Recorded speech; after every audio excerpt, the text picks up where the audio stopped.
नमस्कार। World news में आज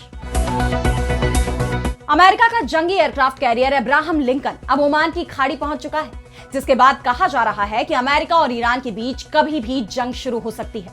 वैसे ईरान भी जवाब देने के लिए पूरी तरह से तैयार है।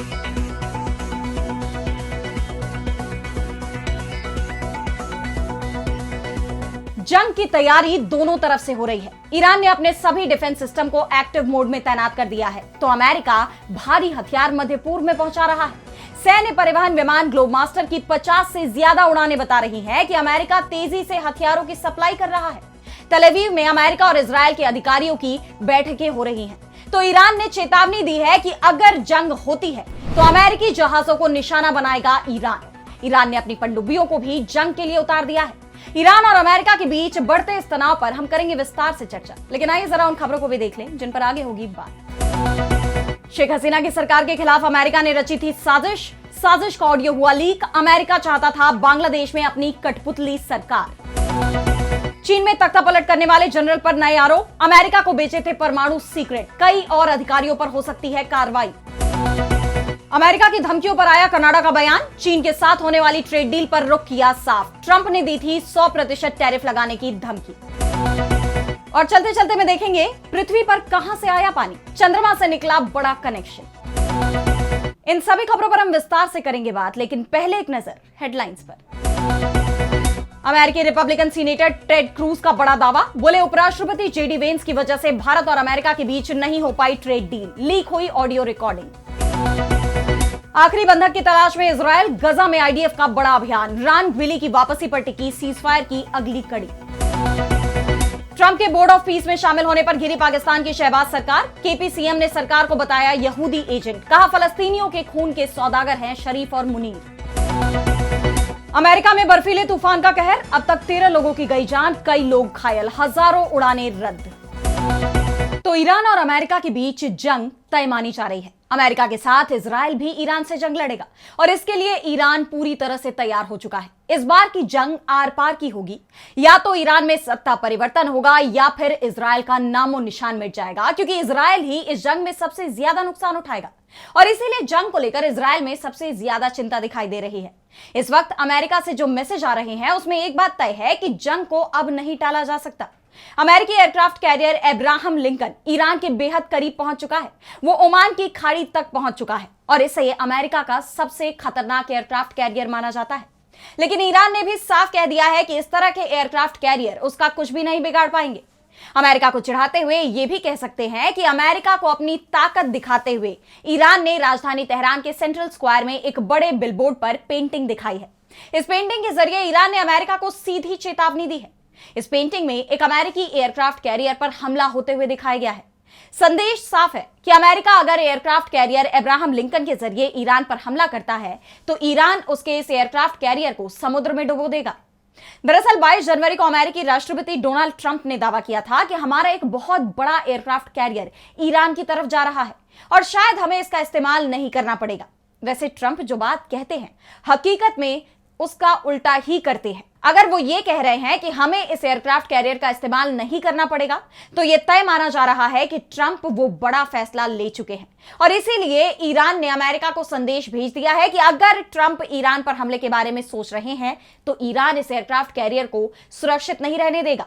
इस बीच ईरान ने एक और बड़ा कदम उठाया है जिससे पूरी दुनिया टेंशन में दिखाई दे रही है और वो है हॉर्मूज जलडमरू मध्य। ईरान की तरफ से दुनिया का सबसे अहम समुद्री चोक पॉइंट हॉर्मूज जलडमरू मध्य को बंद करने की तैयारी कर ली गई है। इसी रास्ते से वैश्विक समुद्री तेल आपूर्ति का करीब 25% गुजरता है।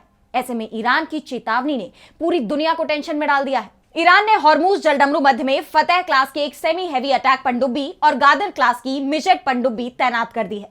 गादर क्लास की मिजेट पनडुब्बियां ईरान की नौसैनिक ताकत की रीढ़ मानी जाती हैं। ये आकार में छोटी, कम गहराई वाले समुद्री इलाकों के लिए उपयुक्त और पकड़ में आने में बेहद मुश्किल होती हैं। पनडुब्बियां गुरिल्ला युद्ध, घात लगाकर हमले और एरिया डिनायल ऑपरेशन के लिए ही डिजाइन की गई है। ये पनडुब्बी समुद्री तल पर स्थिर रहकर दुश्मन की गतिविधियों पर नजर रख सकती है। ये टॉर्पिडो या मिसाइल से भी हमला कर सकती है। इससे बड़े युद्धपोतों को भी भारी नुकसान पहुंचा सकती है। ईरान के पास इस समय करीब 28 से 30 पनडुब्बियां हैं। इनमें रूसी किलो क्लास, स्वदेशी फतेह क्लास और बड़ी संख्या में गादर क्लास की पनडुब्बियां शामिल हैं। और ईरान ने जानबूझकर बड़े और महंगे युद्धपोतों की बजाय ऐसी पनडुब्बियों पर जोर दिया है जो हॉर्मूज जैसे सकरे और उथले समुद्री इलाकों में ज्यादा असरदार साबित हो। इन पनडुब्बियों के लिए ईरान का प्रमुख नौसैनिक अड्डा बंदर अब्बास है, जो हॉर्मूज जलडमरू मध्य के बेहद करीब है। ईरान ने दुनिया को यह एहसास दिला दिया है कि जंग की शुरुआत में ही हॉर्मूज को बंद कर दिया जाएगा, जिससे पूरी दुनिया में तेल का संकट बढ़ जाएगा। इसके साथ ही अमेरिकी युद्धपोतों को भी ईरान से दूर रहने को मजबूर कर दिया जाएगा। ऐसे में अमेरिका के लिए ईरान से जंग आसान नहीं होने वाली है। इस बीच जंग का अलर्ट अब भारत में भी दिख रहा है। इंडियन एयरलाइन कंपनी इंडिगो ने 28 जनवरी तक अपनी तिब्लित्सी, अलमाटी, ताशकंद और बाकू की फ्लाइट्स कैंसिल कर दी हैं। वहीं एयर इंडिया, जो अब तक नॉर्थ अमेरिका आने जाने वाली अपनी फ्लाइट्स के लिए ईरान के पूर्वी हिस्सों के ऊपर से उड़ान भर रही थी, वो अब ईरानी एयर स्पेस का इस्तेमाल नहीं करेगी।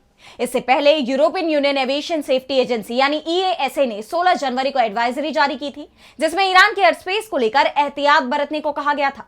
EASA ने कहा था कि मौजूदा हालात और अमेरिकी मिलिट्री कार्रवाई की संभावना को देखते हुए अभी ईरानी एयर स्पेस में गलत पहचान होने की संभावना ज्यादा है। ईरानी air defence forces high alert पर हैं और एक गलत पहचान किसी बड़े हादसे का कारण बन सकती है।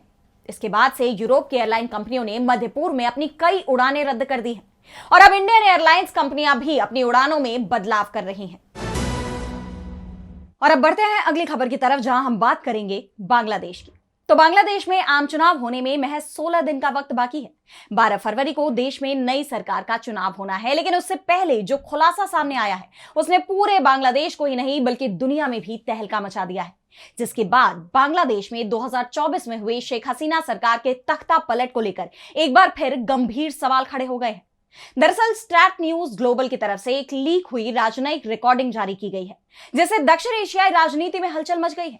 इस लीक हुई रिकॉर्डिंग में कथित तौर पर एक वरिष्ठ अमेरिकी राजनयिक को बांग्लादेश की इस्लामिक राजनीतिक ताकतों के साथ जुड़ने और शेख हसीना के बाद के दौर में देश की दिशा का आकलन करने के बारे में चर्चा करते हुए सुना जा सकता है।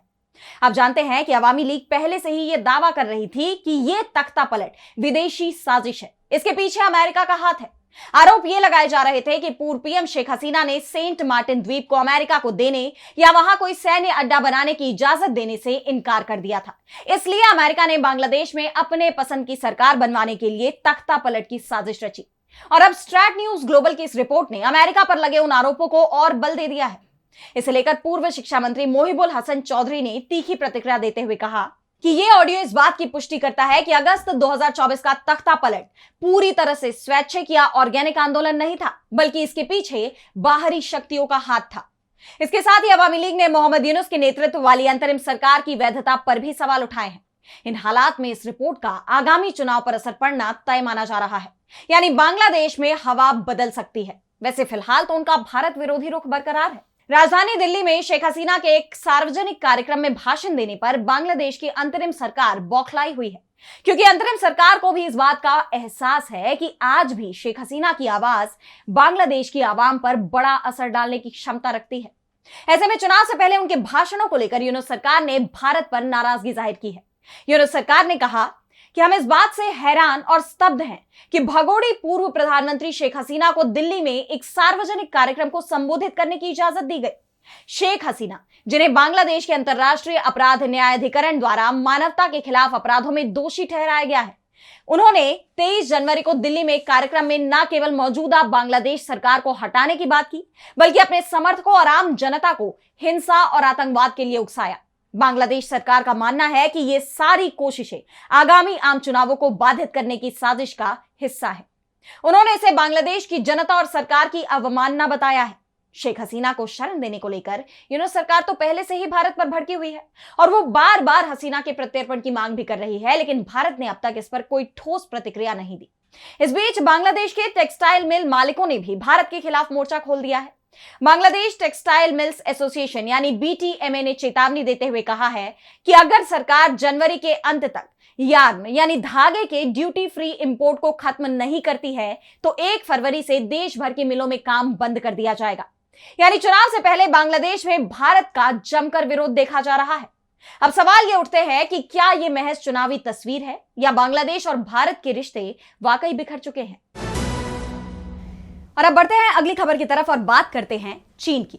तो चीन में इस वक्त उथल पुथल मची हुई है। एक तरफ राष्ट्रपति शी जिनपिंग के तख्ता पलट की कोशिश की खबरें सामने आ रही हैं। दावे किए जा रहे हैं कि तख्ता पलट की साजिश में सेना के वरिष्ठ जनरल झांग युक्जिया का हाथ था, जिन्हें गिरफ्तार कर लिया गया है।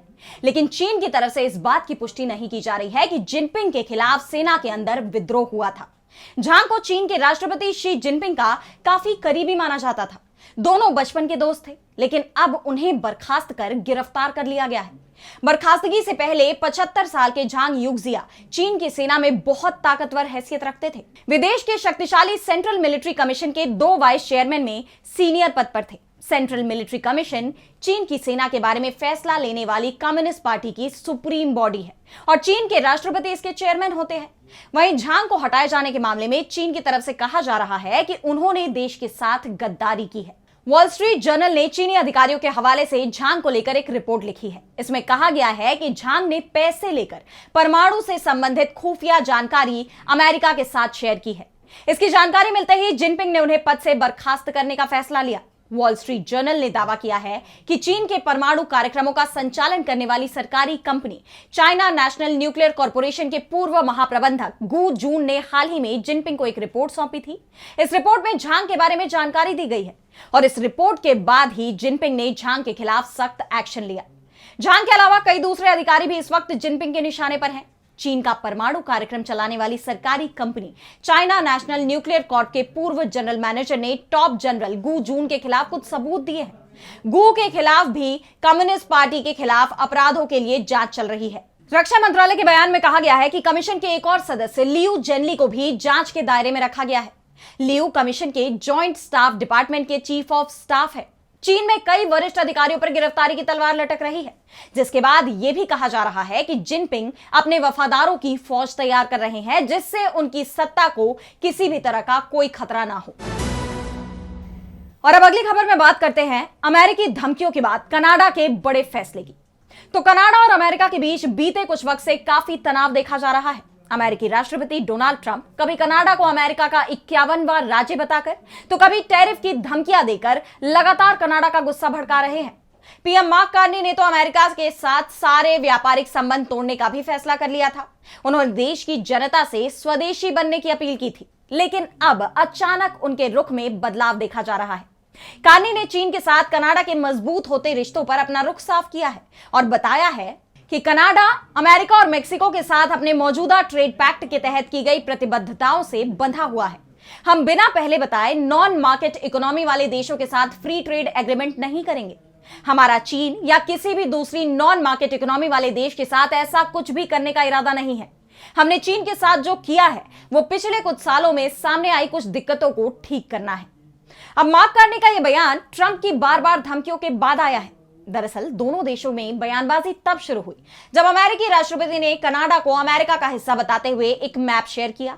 उसके बाद से ही दोनों देश आमने सामने नजर आ रहे थे और ट्रंप का गुस्सा तब भड़क गया जब कनाडा ने चीन की तरफ दोस्ती का हाथ बढ़ाया।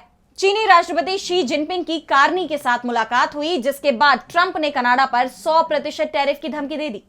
चीन को लेकर कनाडा को चेताते हुए ट्रंप ने अपने हालिया बयान में कहा कि कभी महान देश रहे कनाडा पर चीन धीरे धीरे कब्जा करता जा रहा है। यह देखकर बहुत दुख होता है। चीन के साथ ट्रेड डील कनाडा के लिए विनाशकारी साबित होगी। यह सबसे खराब डील में से एक के रूप में इतिहास में दर्ज होगी। बस उम्मीद है कि वे कनाडा के आइस हॉकी को तो छोड़ दे। मैं चाहता हूं कि कनाडा जिंदा रहे और तरक्की करे। अब उनके इस बयान के बाद कनाडा के पीएम ने चीन के साथ संबंधों पर सफाई दी है। अब देखना यह होगा कि अमेरिका और कनाडा के बीच जारी यह बयानबाजी कहां जाकर थमती है। और अब चलते चलते मैं बात करेंगे आखिर पृथ्वी को कैसे मिला था अपना पानी। तो हमारी पृथ्वी का लगभग 3/4 हिस्सा पानी से ढका हुआ है और इसीलिए यह अंतरिक्ष से नीली दिखती है। ऐसे में अब एक सवाल खड़ा होता है कि आखिर पृथ्वी को अपना पानी कैसे मिला था। तो इसे लेकर काफी वक्त से रिसर्च की जा रही थी, जिसके बाद यह पता चला है कि पृथ्वी का ज्यादातर पानी शायद ग्रह बनने के काम आए शुरुआती तत्वों से आया था। दरअसल नासा की एक स्टडी में अपोलो मिशन से लाए गए चंद्रमा की मिट्टी के नमूनों का विश्लेषण किया गया। इसने पृथ्वी और चंद्रमा सिस्टम में उल्का पिंडों के टकराव के इतिहास और पृथ्वी तक पानी पहुंचाने में उनकी भूमिका पर नई जानकारी दी है। यह study proceedings of the national academy of sciences नाम की साइंस मैगजीन में प्रकाशित हुई है और इसका नेतृत्व नासा के जॉनसन स्पेस सेंटर और ह्यूस्टन के लूनर एंड प्लैनेटरी इंस्टीट्यूट में post doctoral fellow Tony Gargano ने किया है। रिसर्चर्स ने पाया कि चंद्रमा की मिट्टी का कम से कम लगभग 1% हिस्सा कार्बन और समृद्ध उल्कापिंडों से आया है, जो टकराव के समय आंशिक रूप से वाष्पित हो गए थे, यानी इवेपोरेट हो गए थे। इन उल्कापिंडों में कितना पानी था, इसका अनुमान लगाकर और ये ध्यान में रखते हुए कि पृथ्वी पर टकराव की दर चंद्रमा से लगभग 20 गुना ज्यादा है, इस स्टडी में यह नतीजा निकाला गया कि उल्कापिंडों ने पृथ्वी को सिर्फ थोड़ा सा पानी दिया। इस टीम ने चंद्रमा की सतह पर मौजूद बारीक धूल और मलबे, जिसे लूनर रेजोलिथ कहा जाता है, उसकी स्टडी करने के लिए एक नए तरीके का इस्तेमाल किया। इसमें 3 तरह के ऑक्सीजन समस्थानिकों यानी आइसोटोप्स को मापा गया।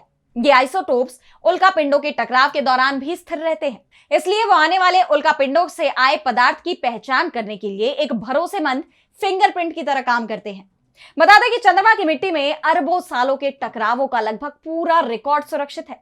चंद्रमा की मिट्टी की स्टडी की पारंपरिक विधियां धातु और समृद्ध तत्वों पर केंद्रित थी, जो बार बार होने वाले टकरावों से बदल सकते हैं। लेकिन ऑक्सीजन आइसोटोप्स उल्कापिंडों के जरिए लाए गए पदार्थ की ज्यादा साफ तस्वीर देते हैं। हालांकि उल्कापिंडों से मिला कुल पानी पृथ्वी की तुलना में बहुत ही कम है, लेकिन चंद्रमा के लिए यह बेहद जरूरी है और ये वैज्ञानिकों के रिसर्च और भविष्य के नासा के आर्टेमिस मिशनों के लिए काफी महत्वपूर्ण है। तो फिलहाल आज इस वर्ल्ड न्यूज में इतना ही। देश दुनिया की तमाम बड़ी खबरों के लिए आप देखते रहिए डीवी लाइव और मुझे दीजिए इजाजत। नमस्कार।